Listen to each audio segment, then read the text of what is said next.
Então, prosseguindo aqui, o Rousseau, neste texto que ele fala sobre a origem da desigualdade entre os homens, ele diz que a desigualdade é fruto da propriedade.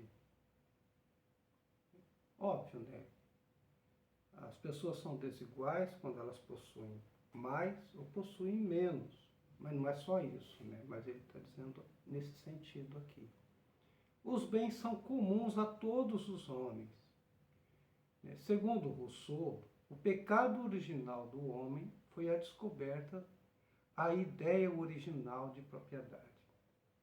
Então tem um trecho dele que ele vai dizer assim, que o pecado original do homem foi quando alguém olhou um pedaço de terra, estendeu uma cerca ali e entrou para dentro e disse: isto é meu. Ali foi o pecado original da humanidade. Porque todas as guerras que a gente tem, todos os conflitos que a gente vai ter, tem por base, quase sempre, uma questão econômica. Assim, as grandes guerras são sempre guerras de conquistas, de territórios, de riquezas, de pilhagens. E nenhuma guerra deixou de ter esse caráter. Ainda que algumas tenham também um pano de fundo por questões religiosas. Mas o Rousseau tem razão nesse ponto aqui. Bom, uma outra coisa importante na ética do Rousseau, que está neste livro sobre a origem da desigualdade entre os homens, os fundamentos da desigualdade entre os homens, é que ele faz uma distinção entre quem é o homem e quem é o animal. A humanidade é diferente de animalidade. Então, o processo de humanização e o processo de animalização. O homem é um ser distinto na natureza, mas é uma distinção que ela é quase que uma aberração.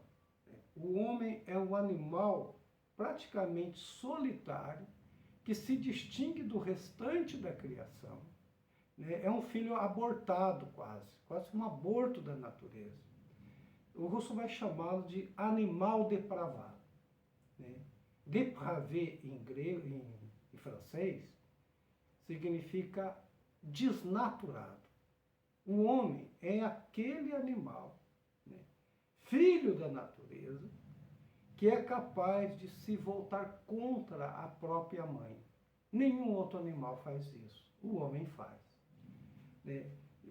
Mas era muito comum naquela época os filósofos fazerem esse tipo de pergunta. Qual é a diferença entre o homem e o animal? A filosofia sempre fez essa pergunta. Então, antes do Rousseau, a gente vai ter o Aristóteles, que vai caracterizar o homem como um animal racional e político. Ou seja, o homem é diferente porque ele tem uma razão, é diferente porque ele se congrega também, fazendo uma cidade para si, assim, na ordem da amizade, porque isso para ele também é fruto da razão. Também o Descartes, mais tarde, vai dizer que o homem ele é distinto dos animais porque ele pensa e porque ele tem sentimentos. Ele tem sensibilidade. O Rousseau, ele não topa essas premissas de diferenciação entre o homem e o animal. Então eu peço a atenção de vocês aqui, porque isso aqui é fundamental. Eu aprendi isso que eu estou falando com vocês na leitura de Luc Ferry, quando ele fala da modernidade. E do Rousseau ele joga a gente para o Kant, para dizer como isso aqui influencia o Kant. E o Kant, vocês sabem, é o grande influenciador do direito. Então ele diz o seguinte: o que diferencia o homem do animal não é a razão, nem menos ainda a questão do sentimento. Porque para o Rousseau, né? Às vezes a gente tem a impressão de que os animais pensam, pelo menos alguns deles, e que os animais têm sentimentos. Então não é uma coisa suficiente para dizer que o homem é diferente.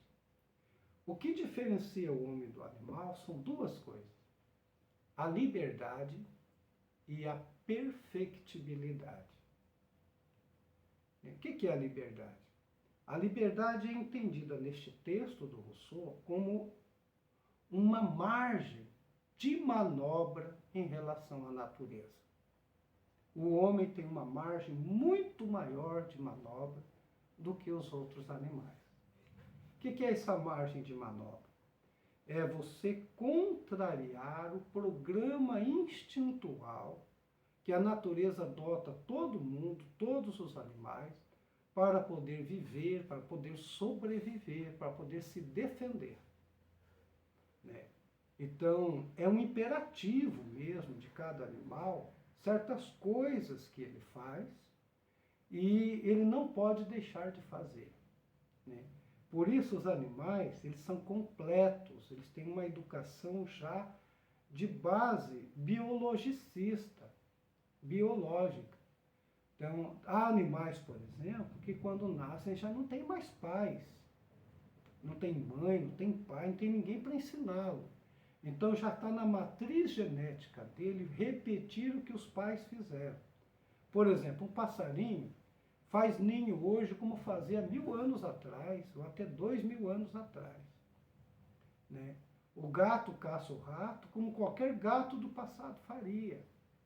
Um cachorro, né, late, avança, do mesmo jeito que no passado também fazia. E ele não renuncia a isso. Então ele é completo, ele nasceu completo. O homem não. Né? O exemplo que ele dá lá no texto, ele compara, por exemplo, o pombo e o homem. Um pombo. O pombo só come grãos. Né? Grãos. E se você jogar um pedaço de carne para o pombo, talvez ele não coma.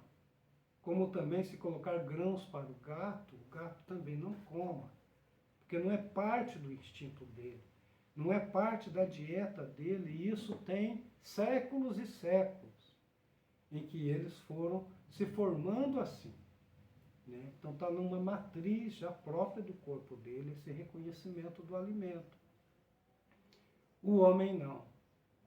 O homem pode comer o pombo, pode comer o gato se ele quiser, e pode comer a comida do pombo e a comida do gato. Né? O homem faz culinária, nenhum animal faz isso. Né?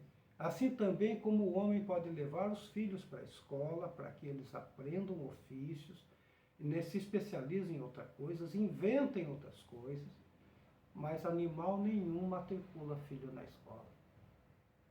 Então, boa parte dos animais, quando nasce, já nasce pronto para a vida. Né? Com exceção de pássaros, né, de outros assim, que do estágio de bebês precisam ter aptidão para sair voando, mas ele vai voar como sua mãe e seu pai voaram. Né? O homem não é assim.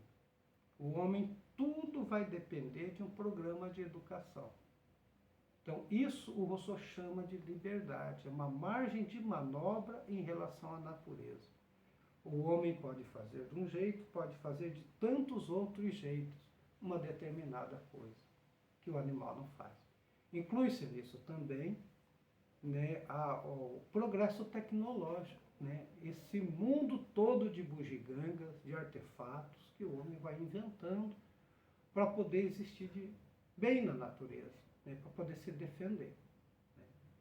E o outro ponto que diferencia o homem é a perfectibilidade. O que é a perfectibilidade? É a capacidade de se aperfeiçoar ao longo da vida. Isto aqui é importante, porque se o homem é livre e não nasce pronto, tem uma margem de manobra para o bem e para o mal, ele vai ter que se aperfeiçoar ao longo da vida. Então ele entra num processo de educação que não tem fim. Sempre ele está aprendendo. Nunca ele vai estar pronto. O que faz do homem um ser absolutamente aberto, né? Ele não é acabado, diferentemente dos animais que já nascem acabados, né? Eles agem por instinto, o homem não. O homem age com liberdade, podendo inclusive contrariar os seus instintos, né? Ou então implementar outras coisas, né, mais rebuscadas para gozar os seus instintos, certo?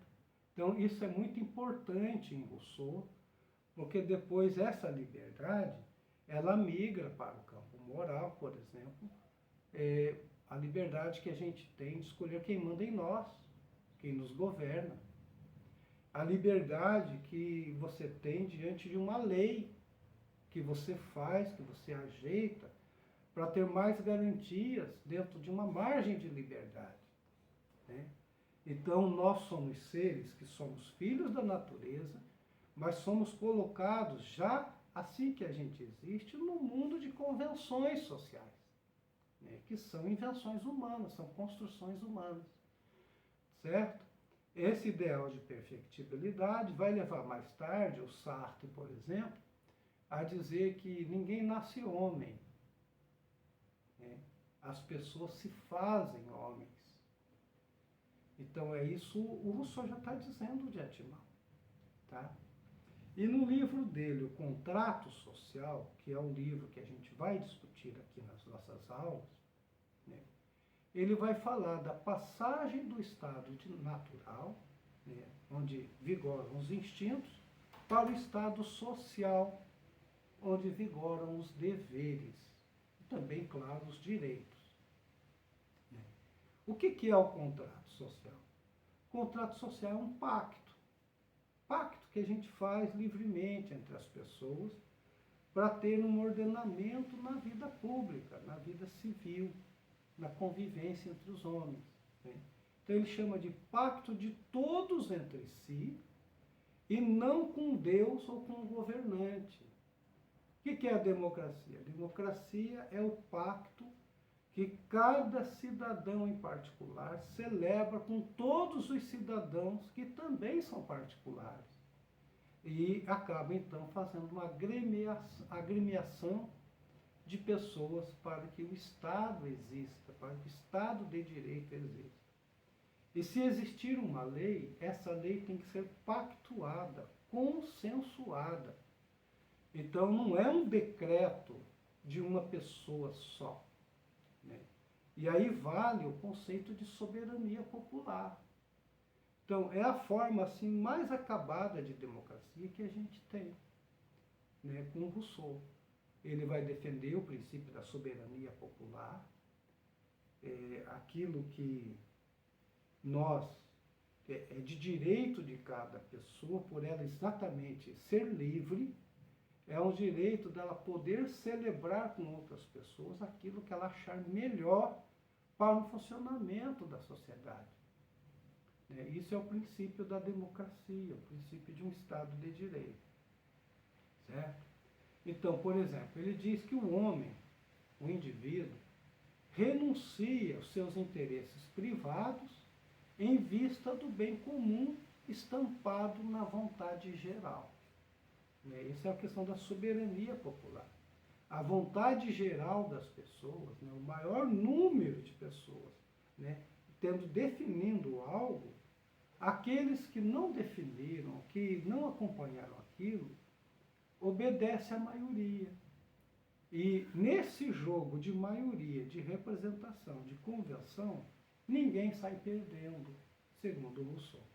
Claro, tudo isso vai ser discutido mais tarde, vai ser denunciado como falácia, né? Mas o ideário disso fica.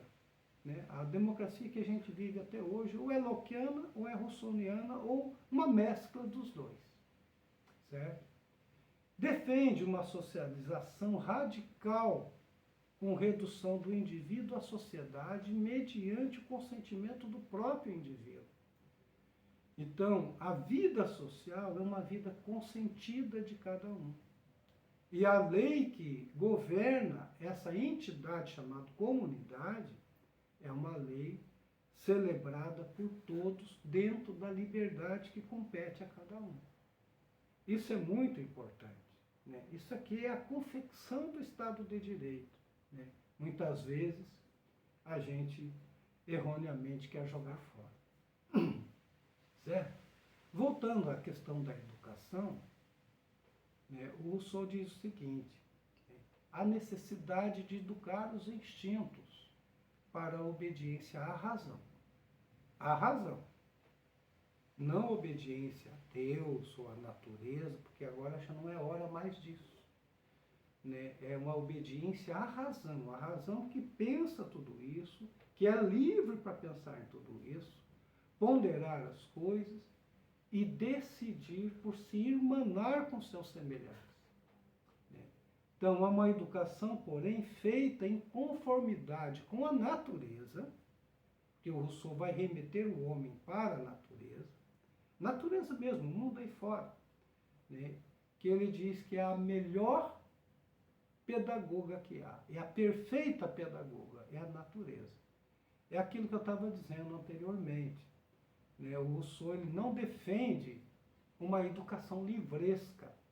Nada de fechar a criança em quatro paredes, colocar numa mesa e livros para ela sentar e ler. Não. O melhor livro para a criança é ela estar na natureza e aprender ao vivo e a cores o que tem que aprender. Por exemplo, ali no Emílio ele diz assim: você quer ensinar geografia à criança? Você quer dizer a ela o que é um rio? Quer ensinar topografia para ela?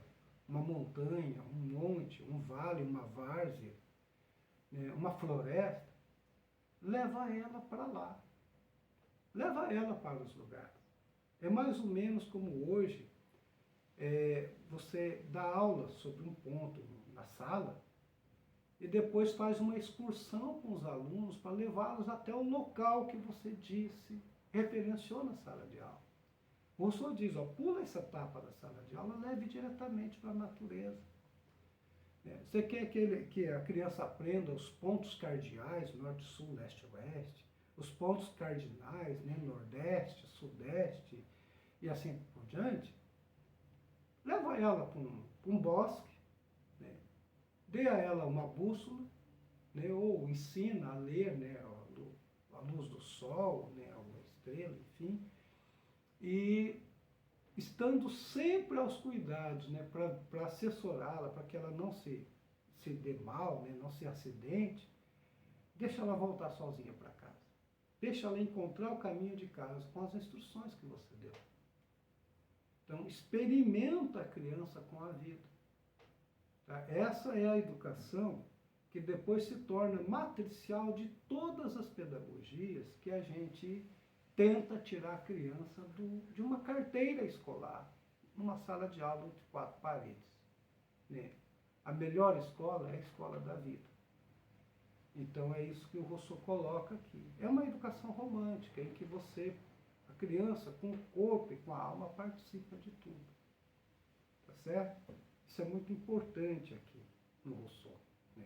Ele teve, né, as suas consequências. Né? Muita gente segue o Rousseau. Né? Vocês podem ver isso um pouco num filme clássico, que já tem, assim, acho que umas 2 décadas ou mais. Um filme chamado Sociedade dos Poetas Mortos. Né? Numa escola bem rigorosa e tradicional, né, com a pedagogia em que os professores eram os que proferiam o ensino, né, eram as autoridades, chega um professor de literatura que logo na primeira aula chama os alunos para o pátio, né, para o jardim, para o campo ali em torno da escola. Né, e em vez de seguir um conteúdo, ele leva poemas para a sala de aula, pede para os alunos escrever poemas e saborear a literatura, saborear um texto literário, vivenciar a literatura. Essa é uma educação de inspiração em Rousseau, né? A gente chama de uma educação liberal, certo? Bom, e aí ele faz, nesse livro aqui do Emílio, um itinerário pedagógico. Então, por exemplo, Até os 12 anos de uma criança, né, do nascimento até os 12 anos, primeiro é a época dos sentidos, né, o exercício inteligente dos sentidos. É isso que você tem que procurar educar na criança. Dos 12 anos até os 16, os 15 anos, até os 15 anos, uma educação intelectual. Aí sim, aos 12 anos, depois mais tarde o Piaget vai dizer que uma criança só tem condição de um conhecimento conceitual depois dos 12 anos.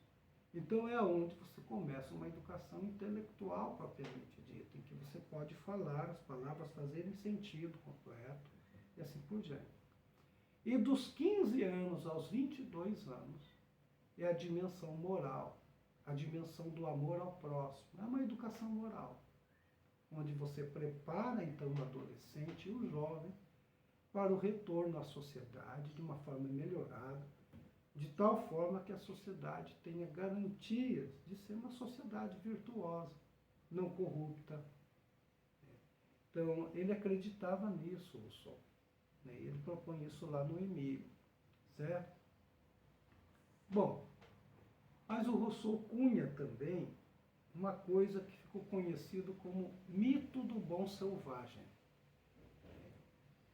É o homem no estado natural, o homem junto com a natureza. Esse homem, ele é bom por natureza, diferentemente do Hobbes e do Maquiavel, que diziam que os homens são maus e são conflituosos, e uma vez que são conflituosos, são delituosos, belicistas, né?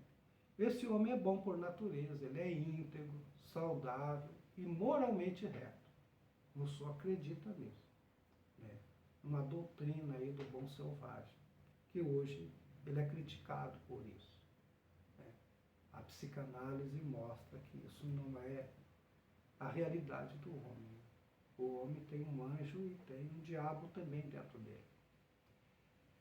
E ele diz que a sociedade corrompe o homem. A corrupção é algo que vem da sociedade, corpo social, e abarca os indivíduos, de tal forma que criam nele, né, um péssimo hábito, né, uma forma assim, errônea de existir e de perceber a vida. Né? Então a cultura, letras, artes, ciências, elas corrompem o homem por lhe atribuir um comportamento arrogante e soberbo. E aqui o Rousseau está colocando também a educação que se praticava, a educação tradicional.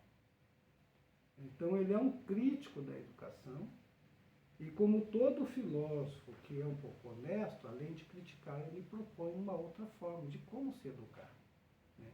E, obviamente, depois que ele termina isso, ele também vai sofrer o clivo, né, das críticas aí.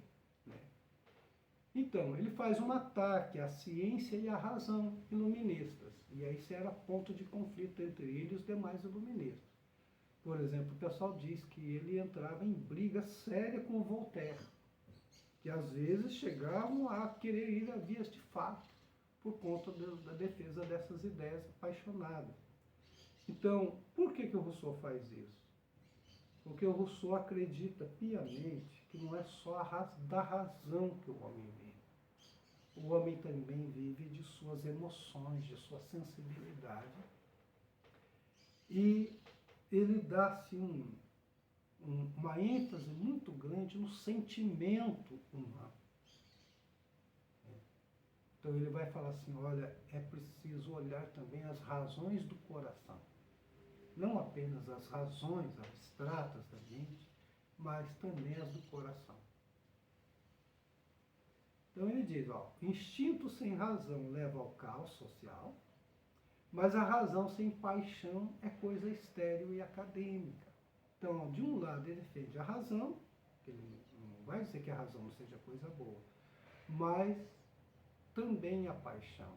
O homem é também um ser apaixonado, um ser de emoções. Né? E ele acrescenta, a salvação do homem estaria no seu retorno à natureza. Tá certo? Então, vamos parar por aqui e em seguida nós vamos entrar para falar do primeiro capítulo do contrato social. Primeiro capítulo não, primeiro livro. Né? Eles costumam colocar livro 1, livro 2, né? Hoje a gente só trata de capítulo. Então a gente vai voltar daqui a pouco para falar desse texto, né, do contrato social.